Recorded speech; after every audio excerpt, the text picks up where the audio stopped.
나이대별로 이제 식단은 조금 달라지는 게 굉장히 중요할 것 같은데요. 생각보다 살이 안 빠지는 이유. 나이살 함께 타파. 안녕하세요, 박민수입니다. 안녕하세요, 이서희입니다. 선생님, 네. 지난번에는 나이살의 원인에 대해서 알아봤는데 네, 그렇죠. 우리가 조금 새로운 어떤 정보를 알려드렸더니 굉장히 많은 분들이 공감을 해주셨습니다. 네, 그렇죠? 맞습니다. 네. 그래서 많은 분들이 고민이라는 걸 느낄 수 있었고요. 이제는 나이살을 해결하기 위한 식단에 대해서 함께 알아보시죠. 우선 큰 틀에서 첫째, 칼로리 섭취를 줄이고, 둘째는 우리가 단백질의 섭취를 많이 늘리셔야 됩니다. 기초 대사량이 줄어든 만큼 칼로리 섭취량을 줄여야 하고요. 반면 운동으로 떨어진 기초 대사량을 더 늘려줘야 되는데요. 그렇다면 칼로리를 얼마나 줄여야 될까요? 예. 얼마나 드시는지 잘 모르시는 분들이 굉장히 많을 것 같습니다. 그렇죠, 네. 평균적으로 한국의 중년 남성은 하루에 2,300에서 2,500 칼로리, 여성은 1,900에서 2,200 칼로리 정도를 섭취한다고 알려져 있거든요. 운동량이 거의 없을 경우에는 남성은 1,800에서 2,000 칼로리, 여성은 1,600에서 1,800 칼로리 정도로 섭취 칼로리 줄이는 게 좋습니다. 근데 굉장히 어려운 그렇죠. 이 칼로리거든요. 근데 네. 운동을 조금 이제 병행해 주신다면 칼로리를 조금 더 늘려도 되니까 건강한 다이어트를 위해서는 칼로리도 줄이고 운동을 조금 늘리는 방식으로 네. 할 때 조금 괴롭지 않게 다이어트를 할 수 있을 것 같습니다. 네, 맞습니다. 그래서 음식 섭취량은 평소보다 한 500칼로리 정도 줄이고, 단백질이 많이 든 이제 살코기, 콩, 두부 등을 섭취해서 근육량을 이제 유지하고 그리고 좀 강화시키는 데 도움을 주셔야 됩니다. 1일 단백질 섭취량은 체중 1kg당 0.8에서 1g 정도가 적당합니다. 충분히 단백질을 많이 드셔야 근육량이 줄어드는 걸 방지하고 피부 탄력도 유지를 할 수가 있습니다. 다만 단백질을 드실 때 생선류 또는 이제 지방이 적은 살코기 등 동물성 단백질은 이제 매일 섭취를 해주시는 게 좋고, 체지방 연소에 필요한 비타민 B군, 그리고 칼슘, 마그네슘 등의 영양소도 충분히 섭취를 해주셔야 됩니다.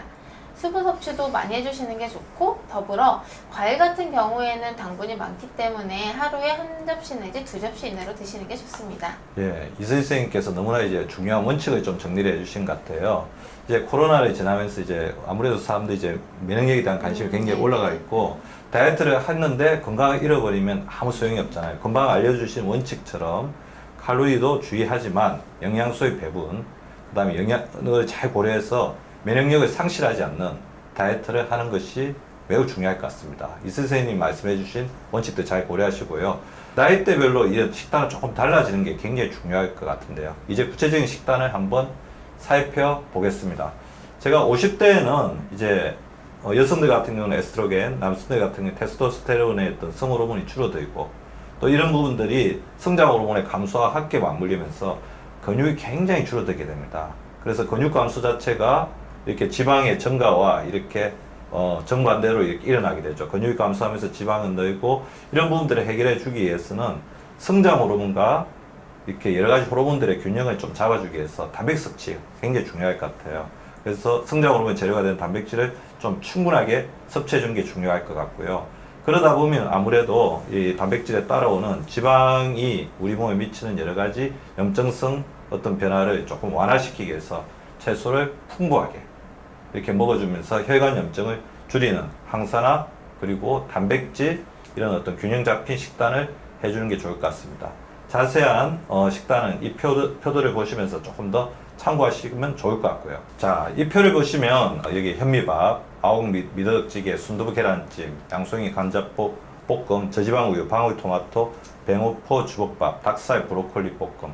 자, 단백질 닭살이라든지 우유, 그 다음에 계란찜 같은 단백질이 모든 식단에 들어가 있는 것들을 볼 수가 있습니다. 그리고 아욱이라든지 방울토마토, 그 다음에 브로콜리 같이 여러 가지 항산화 영양소, 파이토케미칼이 같이 결합이 되어 있는 것이 중요하죠. 그래서 단백질 섭취를 충분하게 하면서 단백질이 우리 몸속에서 더욱더 잘 작용하게끔, 근육에 잘 갈 수 있게끔 식물성 영양소가 결합된 그런 어떤 식단을 가지는 게 중요할 것 같습니다. 그래서 50대는 단백질을 주로 하되 단백질의 어떤 균형을 맞추기 위해서 각종 채소들을 풍부하게 먹는 식단을 가지는 게 좋겠다. 그렇게 말씀을 드릴 수가 있을 것 같아요. 자, 60대가 되면 이제 본격적으로 이제 고혈압, 당뇨, 고지혈증 등의 여러 가지 문제들이 생기면서 혈관의 염증이 늘어나게 됩니다. 혈관의 염증이 늘어나게 되면 우리 몸의 신진대사가 되지 않고 이런 염증들이 근육을 약화시키면서 지방을 늘리는 그런 어떤 작용들을 가져오기 때문에 혈관을 건강하게 하는데 굉장히 주안점을 두는 게 중요할 것 같습니다. 그래서 혈관에 도움이 되는 항산화 영양소, 색깔별로 빨주노초, 파남보 채소들을 이제 풍부하게 드시는 게 좋겠죠. 식단을 조금 더 살펴보면요. 복합 탄수화물을 잘 섭취해야지 인슐린 기능이 정상화되면서 혈관의 염증을 악화시키는 걸 막을 수 있고 기운이 떨어진 걸 잡을 수가 있겠거든요. 현미 잡곡밥이나 이런 부분들, 그 다음에 잡곡밥들을 이렇게 탄수화물의 주요한 이제 메인으로 하게 되겠고요. 그 식단에서 살펴보시면 청경채라든지 부추라든지 팽이버섯이라든지 그 다음에 우리 간식 종류에도 호밀빵처럼 복합 탄수화물이 들어가 있죠.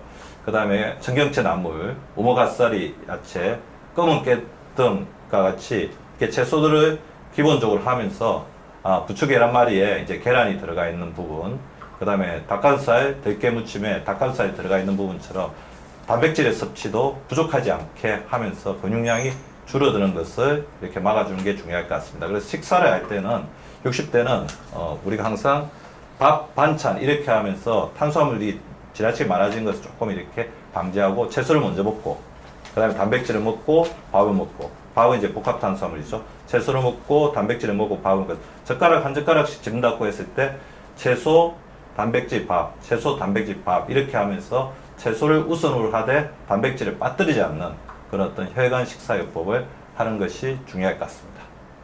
지금까지 나이살을 막기 위한 식단의 원칙과 그리고 우리가 특히 이제 면역력을 살리기 위해서 우리 영양소의 균형 그리고 나이대별 식단을 식단표를 통해서 알아보았습니다. 네.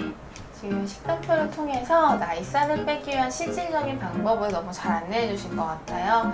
나이살을 빼기 위해서는 칼로리를 줄이고 단백질을 늘리는 대원칙을 기억해 주세요. 네, 오늘 이서희 선생님께서 아까 영양소의 균형을 잘 이렇게 유지하면서 면역력을 잘 유지하는 부분에 대해서 말씀해 주셨으니까요. 먹지 않고 살을 빼는 것이 아니라 제대로 먹고 하는 다이어트 반드시 기억해 주시고요. 다음 시간에 마지막으로 나이살을 빼기 위한 운동 방법 하나씩 알려드릴 예정이니 많이 기대해 주시기 바랍니다.